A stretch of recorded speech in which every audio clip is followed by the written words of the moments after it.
नमस्कार दोस्तों, मैं रामू कुमार यादव एजुकेशन क्लासेस रामू में आपका स्वागत करता हूं।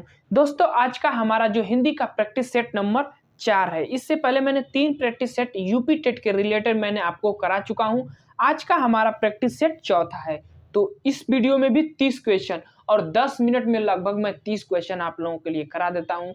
काफ़ी इंपॉर्टेंट वीडियो होता है। इतना कम समय में इतने अच्छे अच्छे प्रश्न आपको कहीं नहीं मिलेंगे, जो कि लेवल के अकॉर्डिंग इस प्रैक्टिस सेट को बनाया जा रहा है आपके यूपी टेट के अकॉर्डिंग। तो जरूर आप इस वीडियो को देखिएगा, प्रैक्टिस सेट को लगाइएगा।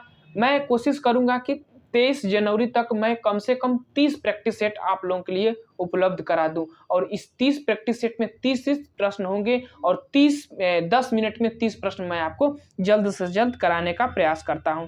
तो चलिए दोस्त, अगर पिछली प्रैक्टिस सेट आप लोगों ने नहीं देखा है तो जरूर देखिएगा, क्योंकि मैं कम समय में ज़्यादा क्वेश्चन लाने का प्रयास करता हूं और वो भी इम्पोर्टेंट। तो चलिए, आज का प्रश्न नंबर 1, हिंदी का पहला ज्ञानपीठ पुरस्कार किसे दिया गया, आपको बताना है। तो हिंदी का पहला ज्ञानपीठ पुरस्कार किसे दिया गया? सुमित्रा नंदन पंत को। किसके लिए दिया गया था? तो चिदम्बरा के लिए दिया गया था, और वो भी किस सन में? तो 1968 में। सन भी पूछता है कभी कभी, तो 1968 में दिया गया था ज्ञानपीठ पुरस्कार Sumitra Nandan Pant, Chidambara. Option number C वाला विकल्प सही हो जाएगा। प्रश्न नंबर दूसरा, हिंदी का पहला दैनिक समाचार पत्र कौन सा है? तो हिंदी का पहला दैनिक समाचार पत्र कौन सा है, आप लोगों को बताना है, और वो है समाचार सुधा वर्षण। ऑप्शन नंबर बी वाला विकल्प जो है सही हो जाएगा दूसरा का।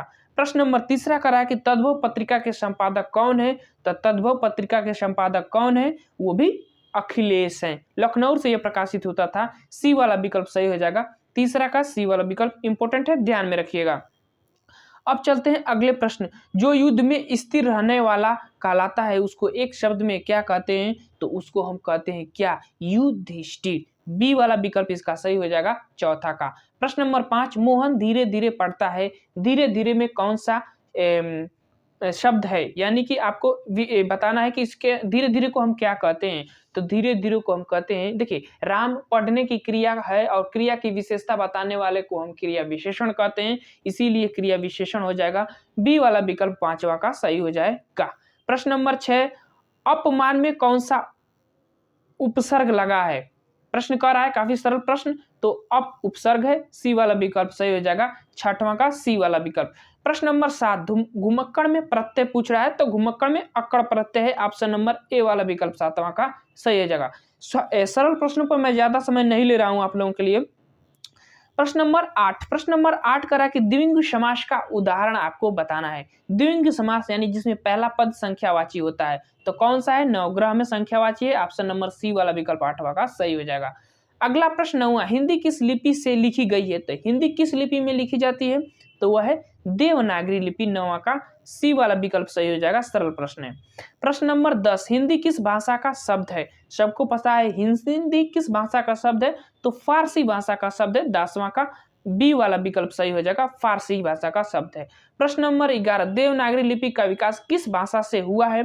तो देवनागरी लिपि का विकास जो है ब्राह्मणी भाषा से हुआ है। बी वाला विकल्प सही हो जाएगा। इंपॉर्टेंट प्रश्न है, ध्यान में रखिएगा। देवनागरी लिपि का विकास किस भाषा के हुआ? तो ब्राह्मणी भाषा से हुआ है। ऑप्शन नंबर बी वाला 11 का। प्रश्न नंबर 12 कह रहा है कि निम्न में से कौन सा शब्द बादल का पर्यायवाची शब्द है? इसमें से तो बादल का पर्यायवाची शब्द कौन सा है, इसमें से आपको बताना है। तो बादल का पर्यायवाची शब्द जो है वो है अंबुज। अंबुज नहीं, अंबुज जो है एक कमल का हो जाता है, तो अंबु बादल का। डी वाला विकल्प इसका सही हो जाएगा 12 का।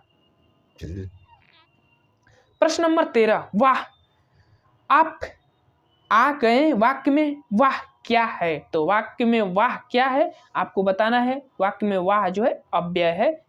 ठीक, ऑप्शन नंबर बी वाला विकल्प इसका सही हो जाएगा 13 का।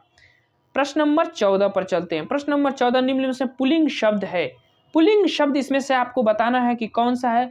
तो पुल्लिंग शब्द के अंतर्गत कौन आएगा? पानी। बी वाला विकल्प इसका सही हो जाएगा। इंपॉर्टेंट प्रश्न है, ध्यान में रखिएगा। पवन शब्द का संधि विच्छेद, पवन शब्द का आपको संधि विच्छेद बताना है कि पवन शब्द का संधि विच्छेद कौन सा है इसमें से। तब पवन का संधि विच्छेद कौन सा है? ओ प्लस अन, पवन। ठीक, बी वाला विकल्प सही हो जाएगा 15 का। अगला प्रश्न 16, मनोरथ का संधि विच्छेद होगा, यानी कि मनोरथ को संधि विच्छेद आपको करना है, विकल्प इधर पड़ा है। ठीक, मनोरथ मनोरथ मनोरथ का संधि विच्छेद मनः प्लस रथ। तो ऑप्शन नंबर कौन सा विकल्प सही हो जाएगा? 16 का बी वाला विकल्प, मनः प्लस रथ, विसर्ग संधि के अंतर्गत आता है, बी वाला विकल्प। प्रश्न नंबर 17, यह नया कपड़ा है, वाक्य में नया शब्द क्या है? तो नया शब्द है जो वह है विशेषता बता रहा है, और किसका? तो कपड़ा का। तो ऑप्शन नंबर बी वाला विकल्प इसका सही हो जाएगा 17 का। प्रश्न नंबर 18 पर चलते हैं। प्रश्न नंबर 18 कह रहा है कि निम्न में से तत्सम शब्द का चयन करें। तत्सम शब्द वे शब्द होते हैं जो संस्कृत के से ही आए होते हैं, उनका रूप परिवर्तन नहीं होता है। तो ये संस्कृत का ही होगा, और ये कौन सा होगा? तो ए वाला आम्र। आम्र मतलब आम होता है, ए वाला विकल्प तत्सम के अंतर्गत आता है, सही हो जाएगा 18 का। प्रश्न नंबर 19, निम्न में तद्भव शब्द, यही जो संस्कृत के आए हुए शब्द अपना रूप परिवर्तन कर लेते हैं तो उसी को तद्भव कहते हैं, और तद्भव शब्द का आपको चयन करना है इसमें से। तो कौन सा तद्भव शब्द है? मुह। मुह जो है तद्भव शब्द है, ऑप्शन नंबर ए वाला विकल्प सही हो जाएगा। 19 का तद्भव के अंतर्गत आता है। प्रश्न नंबर 20, रीति काल को श्रृंगार काल नाम किसने दिया? रीति काल को श्रृंगार काल नाम किसने दिया था? तो रीति काल को श्रृंगार काल नाम देने वाले थे विश्वनाथ। ठीक, तो ऑप्शन नंबर सी वाला 20 का सही हो जाएगा। प्रश्न नंबर 21, नाथ संप्रदाय के प्रवर्तक। तो नाथ संप्रदाय के प्रवर्तक कौन है? तो गोरखनाथ है, ऑप्शन नंबर ए वाला विकल्प सही हो जाएगा 21 का। प्रश्न नंबर 22 पर चलते हैं, और प्रश्न नंबर 22 कह रहा है कि नागरी प्रचारणी सभा के संस्थापक कौन थे? तो नागरी प्रचारणी सभा के संस्थापक कौन थे? तो कृष्ण बिहारी जी थे। तो डी वाला विकल्प इसका सही हो जाएगा 22 का, डी वाला विकल्प। प्रश्न नंबर 23 कह रहा है कि मिश्र बंधुओं, प्रश्न नंबर 23 कह रहा है कि मिश्र बंधुओं में नहीं आते हैं। मिश्र बंधुओं में कौन नहीं आते हैं, ये आपको बताना है। तो कौन नहीं आते हैं? कृष्ण बिहारी जो है मिश्र बंधुओं के अंतर्गत नहीं आते हैं। श्याम बिहारी मिश्र, सुखदेव मिश्र और गणेश मिश्र, ये तीनों मिश्र बंधुओं के अंतर्गत आते हैं। तो डी वाला विकल्प 23 का भी सही हो जाएगा। प्रश्न नंबर 24, काफी इंपोर्टेंट प्रश्न 24 है। यार ये तो गलत हो जाए। अति शुद्धो स्नेह को मार्ग है, अति शुद्धो स्नेह को मार्ग है की पंक्ति ये किसकी पंक्ति है? तो अति स्नेह शुगो को मार्ग है, ये पंक्ति किसकी है? घनानंद की है। इनकी जो प्रेमिका थी उसका नाम था सुजान। ये काफी बढ़िया रासिक थे। ठीक, काफी अच्छे इन्होंने रस जो पंक्तियां लिखी है, काफी महत्वपूर्ण पंक्तियां इन्होंने लिखी है।